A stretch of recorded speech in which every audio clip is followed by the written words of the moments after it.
All right, guys, we've got yet another heavy hitter guest and first-time guest on the show. Professor Jiang, he is the star of the popular YouTube channel Predictive History. He uses game theory to analyze past, current, and to predict future geopolitical events. And he joins us now. Professor, great to have you. Good to see you, sir.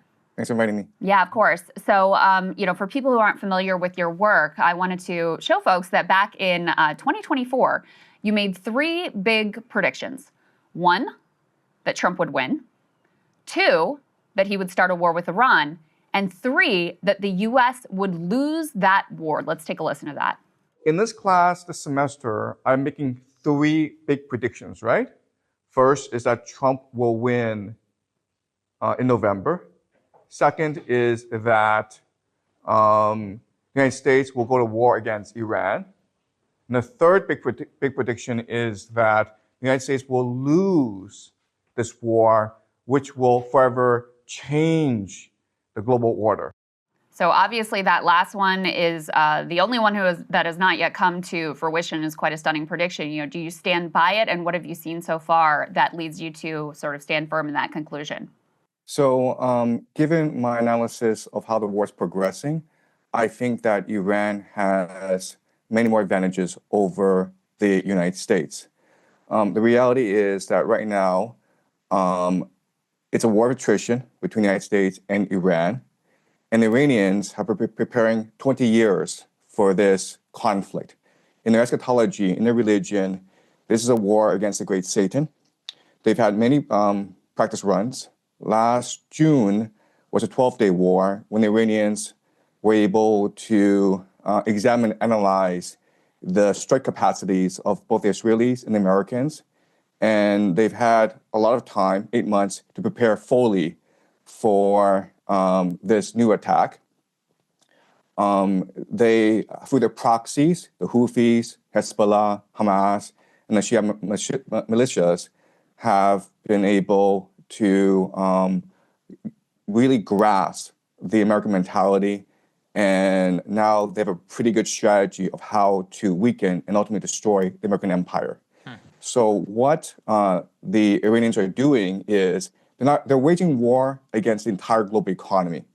And so they are striking the GCC countries. And not only are they striking GCC countries, American bases, but they're going after the critical energy infrastructure of these bases. They blocked off the Strait of Hormuz. And eventually, they will go after the water desalination plants, which is the lifeblood of these nations because they don't have fresh water supply. In fact, the water desalination plants provides 60% of the GCC's water supply. So if a drone, and these drones cost $50,000, if they wiped out a desalination plant in Riyadh, Saudi Arabia, and it's a city of 10 million people, right?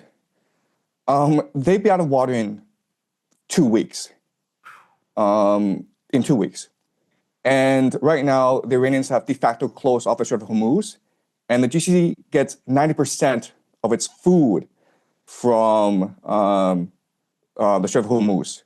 So I know a lot of people are talking about the disruptions to the global economy, but right now, the Iranians are actually threatening the very existence of Saudi Arabia, UAE, Bahrain, Qatar. And why this is important is that the Gulf states are really the linchpin of the American economy. So what they do is they sell petrodollars and then they recycle the petrodollars back into the American economy through the investments in the stock market. And right now, we know that the entire American economy is propped up by AI investments in data centers. And a lot of that comes from the Gulf states. So if the Gulf states are no longer able to sell oil, and they're no longer able to finance AI, this AI bubble in the United States, then this AI bubble will burst, and with it will burst as well the entire American economy, which is really a financial Ponzi scheme. Right. So that's a dire situation that the Americans are facing right now. Yeah, I mean, to your point, sir, an Amazon data center was literally hit in the UAE. And now, of course, big tech companies, which were looking at the UAE as a major potential data center investment hub with cheap and abundant energy, probably going to be rethinking that. We also wanted to talk to you about munitions. We can put this next one up here on the screen. The United States is racing to accomplish Iran mission before munitions run out. This is specifically around interceptor math. There's a famous video just from yesterday in Israel, which shows a single Iranian ballistic missile, which is being targeted by some 11 different interceptors, all of which miss. Most of those come from the United States, not to mention all of the different bases, the GCC countries that you just talked about, and the asymmetry of the cost. It's $1 million for a missile, tens of millions per interceptor in some of these cases. With these munitions running out, how does that change the global picture? So you're in China, obviously, much of the stocks in Asia of the United States are likely to have to be cannibalized if this were to go on. How is that going to affect the global picture here? Right. So my first point is that the United States military is not designed to fight a 21st century war. Remember, the military-industrial complex came to being after World War II, and it was designed to fight the Cold War. And the Cold War was really about muscle flexing, about who was able to send people up into space, who was the first to get the person on the moon, who had the more complex missile systems.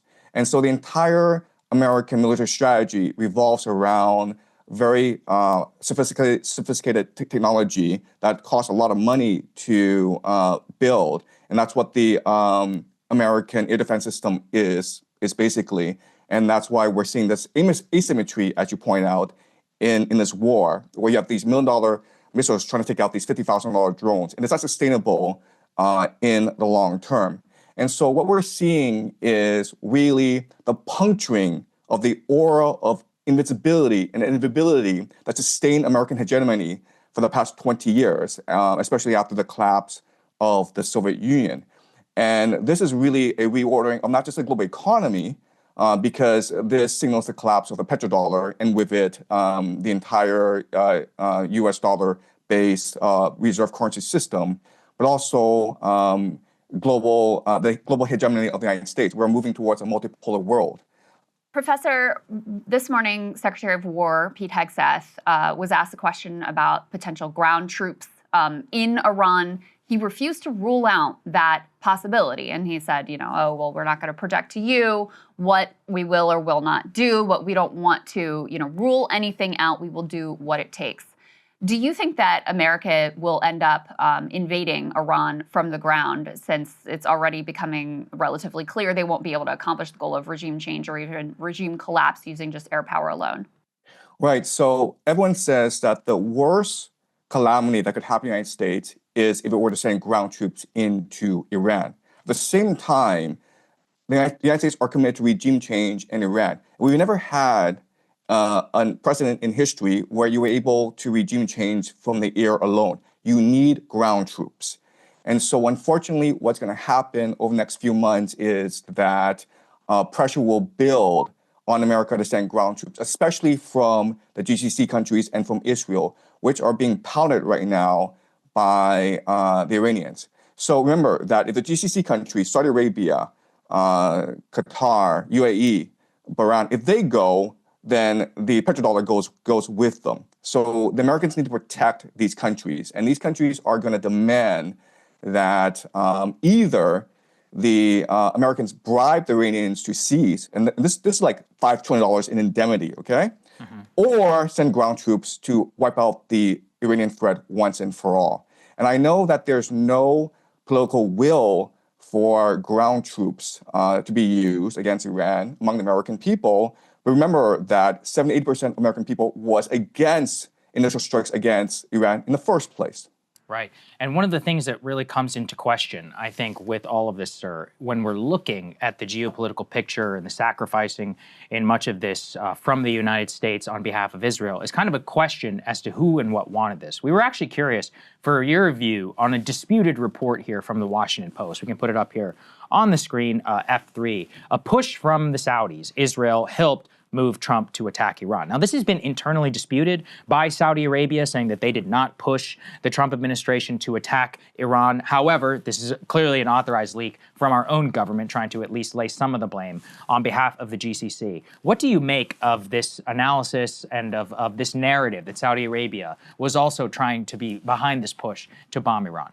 So I've always argued that both Saudi Arabia and Israel are heavily invested in regime change in Iran. Yeah. In fact, Saudi Arabia sees Iran as much more of an existential crisis than Israel. Because remember, Israel still has nuclear weapons, and Israel is a very diverse, very sophisticated economy, whereas Saudi Arabia is completely reliant on oil.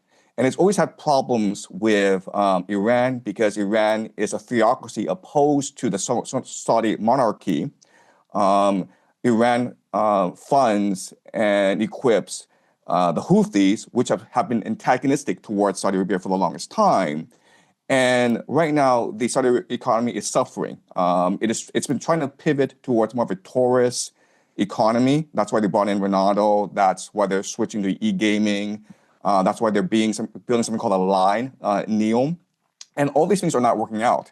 So they need to be able to control the oil resources of the entire Middle East if they are to survive and thrive as a nation. So I do believe that this reporting is credible, even though it does make Saudi Arabia look bad. But remember, Saudi Arabia says that they wanted peace, but they are helping the Israelis and the Americans attack Iran right now because they're allowing the Israelis and Americans to use Saudi airspace. So help us understand, because it still feels to me like there's some pieces that don't totally add up. You had, in advance of this war on Iran, you had top military brass, up to the chairman of the Joint Chiefs of Staff, saying, this is a really bad idea. We are not ready for this. All the math on the interceptors that's been talked about for months at this point. And yet Trump still decided to go ahead. What is the calculus that he was making here that led him to take what already appears to be catastrophic actions? Right, okay. So this is the key question. Why do they do this? I think there are three possibilities, okay? And I think all three possibilities are valid. The first is the idea of hubris. If you look at history, this is how empires behave. So the Mindoro kidnapping was quick, successful, and it was adrenaline rush for Trump.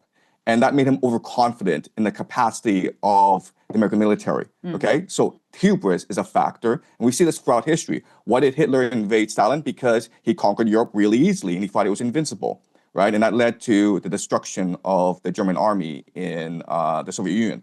So hubris is a factor. Then you have to look at internal political calculus, where even though America does not benefit from this war against Iran, Trump himself personally benefits. Why? Because the Saudis and the Israelis are bribing him to attack Iran. Remember that the Saudis invested $2 billion in the private equity fund of Jared Kushner, who is the son-in-law of Donald Trump. And the Israelis, through Miriam Adelson, have been financing Trump's political career, right? So Miriam Adelson, a few months back, said that she will put up $250 million if Trump were to run a third term. So Trump is getting a lot of financial and political support from the Saudis and Israelis. Also remember that if this war goes sideways and Trump is forced to use ground troops, he will probably get approval from Congress, and this will give him emergency war powers, which will allow him to influence the midterms. So Trump is thinking about a third term. And I think at the ballot box, he probably won't get it. But if there's a war going on and you can delay elections and you have emergency war powers and people rally around the flag, then he probably will get a third term. And the last factor that is very important is the eschatological factor, where if you look at the Epstein files, it's clear that we are run by secret societies. It's clear that the world is run by these individuals who have a lot of power. We don't know who they are, but they control the military. They control the national security apparatus. And these people, there are different names for these people. You can call them the Illuminati. And the Illuminati are composed of three major groups, okay? You have the Jesuits, who control the Vatican. You have the Septine Frankists, which control the modern state of Israel today. And you have the Freemasons, which control the national security apparatus of the United States. And they believe that Israel, this war in the Middle East, is key to the end times in creating heaven on earth. So it's almost like a script that they're following, even though it doesn't make any geopolitical sense. Okay, so I would say that these three are the best reasons why this is happening. Wow. Well, sir, I hope you come back. This was very informative, I think, for both of us. We deeply appreciate your time. Thank you. Thank you. Hey, if you like that video, hit the like button or leave a comment below. It really helps get the show to more people. And if you'd like to get the full show ad-free and in your inbox every morning, you can sign up at breakingpoints.com. That's right. Get the full show, help support the future of independent media at breakingpoints.com.